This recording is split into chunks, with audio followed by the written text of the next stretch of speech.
নমস্কার বন্ধুরা, mister Mrs cooking আর্টে সকলকে জানাই আরও একবার স্বাগত। আজকে অনেক দিন কিছু কারণবশত ভিডিও দিতে না পারায় নিয়ে চলে এসেছি তোমাদের জন্য সুস্বাদু একটা রেসিপি।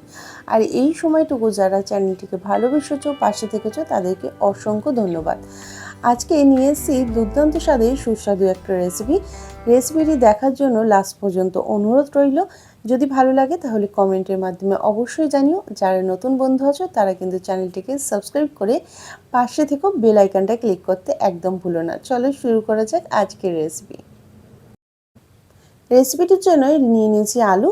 4টে আলুকে সেদ্ধ করে নিচ্ছি। আর এখানে সোয়াবিনগুলোকে আমি নিয়ে একটু জল দিয়ে, গরম জলের মধ্যে সোয়াবিনগুলোকে আগে দিয়ে একটু ভিজিয়ে রেখে দেবো। এতে সোয়াবিনগুলো কিন্তু সামান্য একটু নুন দিয়ে সোয়াবিনগুলোকে ভালোভাবে ভিজিয়ে নিয়েছি। দেখো ফুলে উঠেছে। সোয়াবিনগুলো এইভাবে ফুলে উঠলে ভালো করে জলটাকে চিপে এক দুবার ভালো করে ধুয়ে নিয়ে জলটাকে চিপে আমি একটা বাটির মধ্যে এটাকে আগে নিয়ে নেব। আর এইটা খেয়াল রাখবে যে সোয়াবিনগুলো যখন আমরা রাখবো পাত্রের মধ্যে যাতে কোনো রকম জল না থাকে। এবার একটা মিক্সার গ্রাইন্ডারের মধ্যে সোয়াবিনগুলোকে ভালো করে জলগুলোকে চিপে নিয়ে আমরা এখানে দিয়ে দেবো আদা আর কাঁচা লঙ্কা। এখানে আর কিছু দেওয়ার দরকার নেই। আদা আর কাঁচা লঙ্কা দিয়ে খুব ভালোভাবে দেখো মিক্সড করে নিয়েছি। এরপরে এর মধ্যে আমরা দিয়ে দিচ্ছি কিন্তু সামান্য পরিমাণে এখানে আমরা দিয়েছি একদম একটু হিং, দিয়ে দিয়েছি সেদ্ধ আলু। যে আলুটা আমরা এখানে 2টো আলু সেদ্ধ করেছিলাম, সেদ্ধ করা আলু, একটু ঘি দিয়ে দিয়েছি ওপর থেকে স্বাদ মতো নুন, দিয়ে দিচ্ছি এখানে হলুদ, আর দিয়ে দেবো এর মধ্যে কাশ্মীরি রেড চিলি পাউডার। সামান্য একটু কালারটা সুন্দর আসার জন্য, তোমরা এখানে না চাইলে নাও দিতে পারো। আর দিয়ে দিচ্ছি এর মধ্যে গ্রেট করা পনির। এখানে গ্রেট করা পনিরটা দিলে দেখবে খুব সুন্দর একটা ক্রিমি একটা যে কোপ্তাগুলো সেগুলো একটা খেতে লাগবে আর টেস্টটা দুর্দান্ত আসবে। এইভাবে তোমরা নিরামিষ যে কোনো দিনে বা যে কোনো নিরামিষ বা তোমরা যে কোনো দিনই এটা বানাতে পারো, দেখবে খেতে অসাধারণ লাগে। এইভাবে নিরামিষ একবার বানিয়ে দেখো, খেতে খুব সুন্দর লাগে। এরপরে এটাকে আমরা ভালো করে মেখে নিচ্ছি। এখানে আমি আমার পরিমাণ মতো ঝাল দিয়েছিলাম, তোমরা যদি আরেকটু ঝাল বাড়াতে চাও দিয়ে দিতে পারো। দিয়ে দিলাম এখানে বেসন, 4 চামচ মতো বেসন দিয়েছি। এখানে 1 চামচ মতো দিয়েছি চালের গুঁড়ি। চালের গুঁড়িটা দেওয়ার পরে এখানে আমরা খুব ভালো করে এগুলোকে সমস্তগুলোকে মিশিয়ে দেবো। ভালো করে এটাকে আমরা মিশিয়ে নিয়ে দেখো একদম এর মধ্যে একদমই জল ব্যবহার করবে না, কারণ যেহেতু সেদ্ধ আলু রয়েছে এতে কিন্তু হয়ে যাবে। তোমাদের একদম ডোটা পারফেক্ট রেডি হয়ে যাবে, তার জন্য জলের কোনো দরকার নেই। এরপরে হাতের মধ্যে সামান্য একটু ঘি মাখিয়ে নিতে পারো, আবার নাও, তোমরা না চাইলে নাও দিতে পারো। সামান্য একটু আমি ঘি মাখিয়ে নিয়েছিলাম। মাখিয়ে নিয়ে এরকম গোল গোল বল আকারে আমরা গড়ে নিচ্ছি। আর এখানে নিয়েছি চালের গুঁড়ি। চালের গুঁড়ির মধ্যে এটাকে দিয়ে একটু ওপর থেকে মাখিয়ে নিচ্ছি। তোমরা এখানে ব্রেড কামও ব্যবহার করতে পারো। এখানে আমি এখানে চালের গুঁড়িটা ব্যবহার করলাম। ব্যবহার করে এটাকে সাইডে একটা পাত্রে রেখে দিলাম। এইভাবে তোমরা কোপ্তা একদিন বানিয়ে দেখো, খেতে কিন্তু অসম্ভব সুন্দর হয়। আর এটা তোমরা শুধুও খেতে পারো, শুধু খেতে কিন্তু দারুণও লাগে। প্রত্যেকটা একইভাবে আমরা বানিয়ে নিয়ে আমরা এখানে রেখে দিচ্ছি।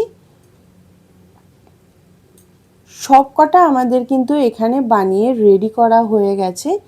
আর দেখো এরপরে এটাকে আমরা তেলের মধ্যে ভেজে নেব।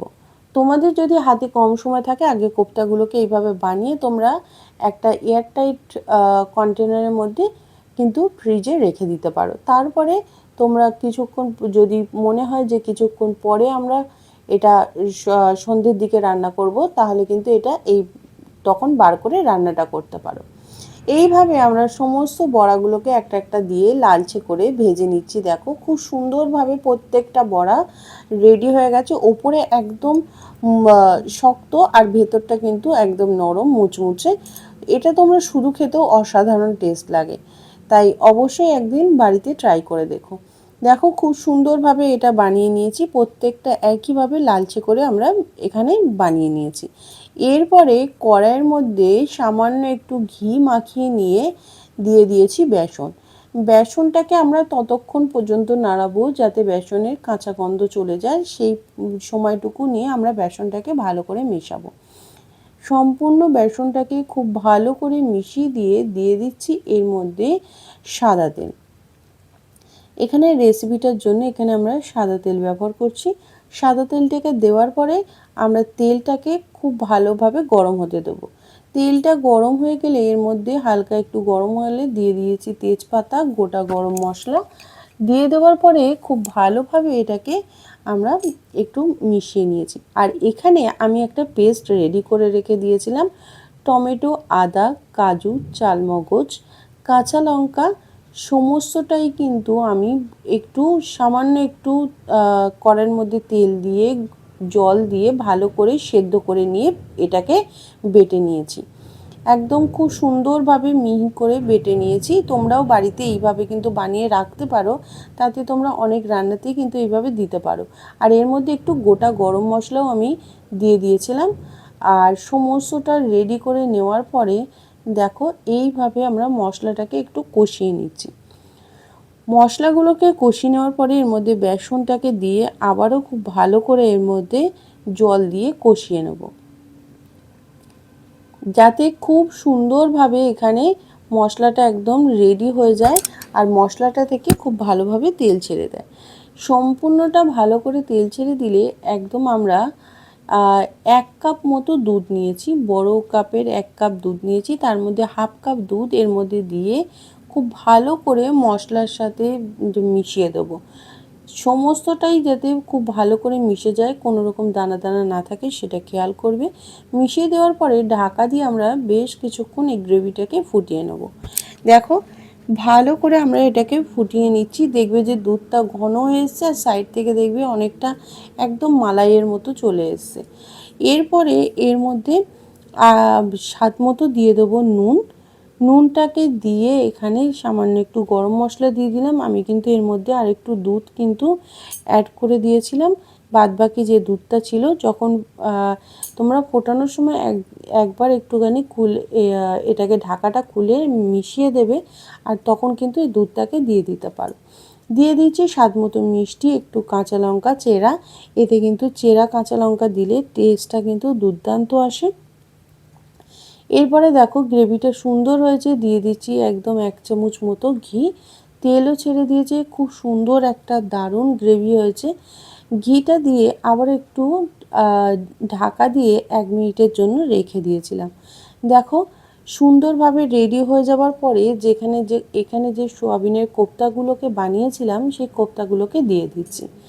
এতে কোপ্তাগুলো কিন্তু বেশিক্ষণ হতে লাগবে না, কারণ একদম গরম গ্রেভির মধ্যে কোপ্তাগুলো দিলে খুব সহজেই হয়ে যাবে। তোমরা এখানে 1 থেকে 2 মিনিট এটা যদি রেখে দাও এইভাবে, তাহলে দেখবে খুব সহজেই কোপ্তাগুলোর ভেতরে একদম রসালো মতো হয়ে গেছে, খুব সুন্দরভাবে এই গ্রেভিটা ঢুকেও গেছে। আমরা 1 মিনিট এটাকে রেখে দেওয়ার পরে গ্যাসটাকে একদম অফ করে দেবো। গ্যাসটাকে একদম অফ করে দিয়ে কোপ্তাগুলোকে আমরা নামিয়ে নেব। আর এইভাবে তোমরা বাড়িতে এই রকম সোয়াবিনের দুর্দান্ত স্বাদের কোপ্তা বানিয়ে নিতে পারো। খেতে যেমন দুর্দান্ত লাগে, নিরামিষ দিনে তোমরা একবার ট্রাই করতে পারো। উপর থেকে আমি একটু মালাই ছড়িয়ে দিয়েছিলাম, তোমরা ফ্রেশ ক্রিম দিয়ে দিতে পারো। রেডি হয়ে গেছে আমাদের সোয়াবিনের মালাই কোপ্তা। আর অবশ্যই বাড়িতে ট্রাই করে জানিও কেমন লাগলো। যদি ভালো লাগে কমেন্টের মাধ্যমে জানিও। যারা নতুন বন্ধু আছো তারা অবশ্যই চ্যানেলটাকে সাবস্ক্রাইব করে পাশে থাকা বেল আইকনটা ক্লিক করে নিও।